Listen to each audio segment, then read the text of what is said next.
Stálpastaðaskógur í Borgarfirði, nánar tiltekið í Skorradal, norðanmegin við vatnið.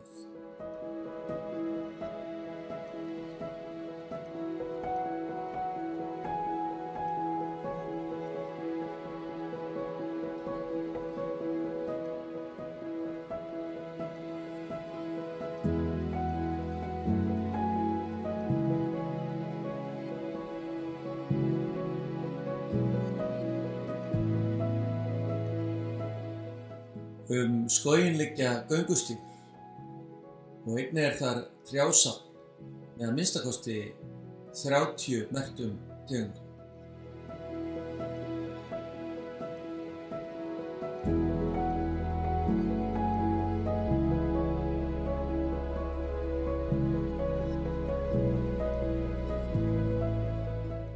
Saga skógarins má rekja til ársins 1951 þegar hjónin á Stálpastöðum, Haukur Thors og Soffía Lára Hafstein Thors ánöfnuðu skógræktinni landið og var skógurinn þá friðaður en þar var í hlíðunum talsvert af birki, þó helst birkikjarr. Og 1971 var reistu minnismerki hjónin.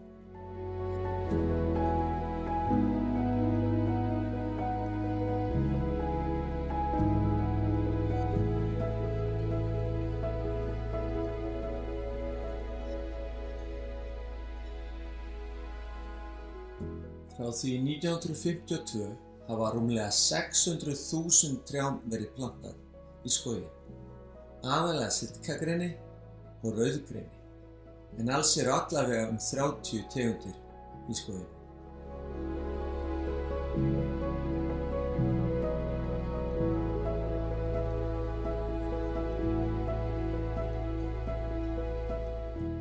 Sagt að jörðin Stálpastaðir hafi aldrei hentað sérstaklega vel til hefðbundins búskapar, en annað gildir trjárækt. Trén hafa dafnað vel og nú skógurinn hefðbundinn timburskógur.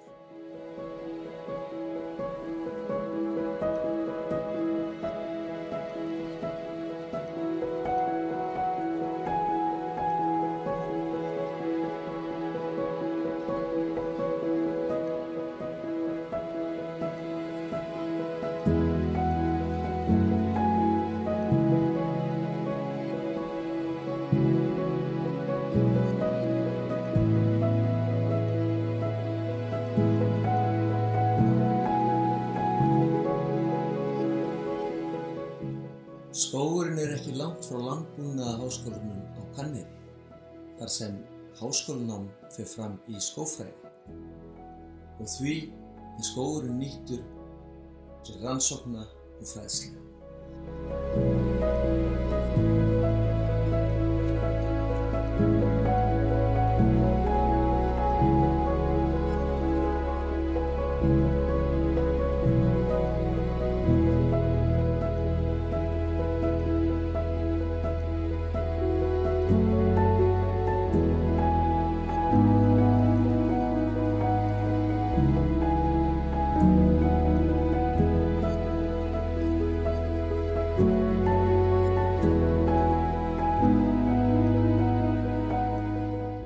Skóginn eru margar fallegar gönguleiðir og þær merktar og hægt að finna kort á netinu sem sýnir gönguleiðirnar skóginn.